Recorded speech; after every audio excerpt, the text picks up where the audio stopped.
کاماریڈی ضلع کے لاریڈی منڈل head quarter میں ذات، مذہب، طبقاتی اور صنفی اختلافات پر سوال اٹھانے والے پہلے سماجی مسلح مہاتما بسویشور کی 892ویں یوم پیدائش کی تقریبات بدھ کو اکشے ترتیہ کو ویرا شیوا لنگایت کے زیر اہتمام منائی گئی۔ اس موقع پر نیلا کانتیشورا مندر کے پجاری پی لنگپا کی طرف سے یوم پیدائش کی تقریبات شاندار طریقے سے منائی گئی، جنہوں نے لنویزانگیامی زیر اہتمام کلیانی گاؤں کے راستے پر فائر اسٹیشن کے قریب خصوصی پوجا کی، پٹاخے جلائے اور نئے نصب بسویشورا کے مجسمے کو ہار پہنایا۔ اس موقع پر خطاب کرتے ہوئے انہوں نے کہا ہے کہ اس وقت کے معاشرے میں ذات پات کے نظام، رنگ و نسل کے فرق اور صنفی امتیاز کی سختی سے مخالفت کی۔ انہوں نے کہا کہ بسویشورا ایک عظیم شخص تھے جنہوں نے لنگا سماجی مساوات کے لیے کام کیا اور سب کو ان کے دکھائے ہوئے راستے پر چلنا چاہیے۔ صدر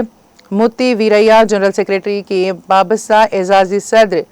پیڈا سنگپا مشی نیاکوٹی شیکر، ویرا شیوا لنگایت ممبران موتی رامپا، اشوک متم شیوا، ویرا پرساد، انل کمار، خواتین رادھیکا، شانتا اور دیگر نے اس موقع پر شرکت کی۔